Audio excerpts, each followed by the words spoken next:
오늘은 개천절입니다. 한민족 최초의 개국을 기념하는 날입니다. 기념하는 뜻이야 4천여 년을 거슬러 올라가지만 기념식이 시작된 건 1909년 망국 직전이었습니다. 민족 종교이자 독립운동의 구심점 역할을 했던 대종교에서 시작한 기념식입니다. 그런데 오늘 우리가 살필 내용은 이러한 경축과는 거리가 먼 이야기입니다. 강의 제목 이토의 글씨가 서울 한복판에로 충분히 짐작할 수 있을 것입니다. 이곳은 오랫동안 한국은행 본점으로 이용된 건물입니다. 지금은 화폐박물관으로 쓰입니다. 그런데 여기는 1909년 일본에 의해 세워진 조선은행 본점 건물이었습니다. 이곳에는 머릿돌 정초가 지금도 남아있는데 글씨를 쓴 자가 이토 히로부미입니다. 정초 옆으로 융이 3년 7월 11일이라고 쓰여 있습니다. 하지만 이는 이치에 맞지 않습니다. 조선 통감 이토가 글씨를 썼는데 대한제국의 연호를 쓸 리 없기 때문입니다. 원래는 명치 42년 공작 이등방문이라고 새겨져 있었다고 합니다. 일제 잔재를 모두 부숴야만 하는 건 아닙니다. 하지만 이 이야기를 처음 듣는다면 우리의 무지나 무관심은 재앙입니다. 통감에 대해 간단하게 살핍니다. 이토를 포함해 3명의 통감이 파견되었습니다.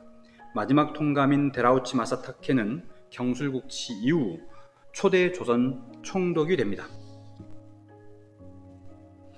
이곳은 서울역, 중공 당시 경성역입니다. 일제강점기 당시 식민 통치의 대표적인 건물 중 하나입니다. 여기에는 당시 조선 총독 제등실 사이토 마코토의 글씨가 있습니다. 그는 3대와 5대 2번 조선 총독을 연임합니다.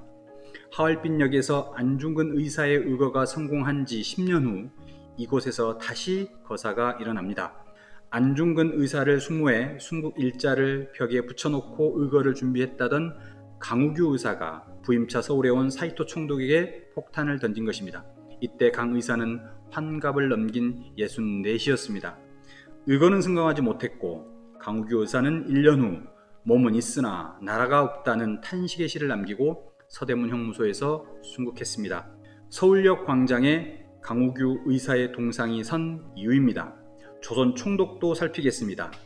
총 9대 임시총독을 1명 포함해 9명입니다. 단 한 번의 예외 없이 조선 총독은 모두 군인이었습니다. 1919년 3.1운동 이후 일제가 표방한 문화통치는 허울뿐이었습니다. 사이토 마코토는 현재의 서울시립미술관, 옛 경성지방재판소에도 이름을 새겼습니다.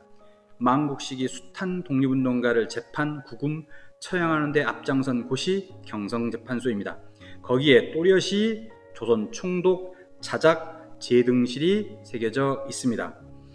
하지만 일부러 찾아 살피는 사람은 없습니다. 소화 2년이면 1927년이니 사이토가 3대 총독으로 재임하던 시절 쓴 글씨입니다. 이 자들이 건물에만 자신의 이름을 새긴 게 아닙니다. 서울 시내 어디서나 보이는 인왕산 병풍 바위에는 큰 상처가 지금도 남아 있습니다. 1939년 대일본 청년단 대회를 기념한다며 글씨를 새긴 것입니다. 동아 청년 단결, 이 글씨 한자는 가로 세로 4m가 넘어 지금도 상처가 깊습니다. 이 글씨를 쓴 자는 미나미지로로 내선 일체를 강하게 추진한 자입니다. 조선어 사용 금지, 창씨 계명 등이 바로 이 자에 의해 강제되었습니다. 2020년 올해는 해방 75주년이 되는 해입니다. 일제 식민 잔재는 상당 부분 청산되었습니다. 하지만 그때로부터 시작된 정치, 경제적 적폐는 여전합니다. 그것의 한 상징으로서 서울에 잔존하는 조선 통감과 총독의 글씨를 찾아보았습니다. 지긋지긋한 일제 잔재보다 더 위험한 건 우리의 무관심일 수 있기 때문입니다.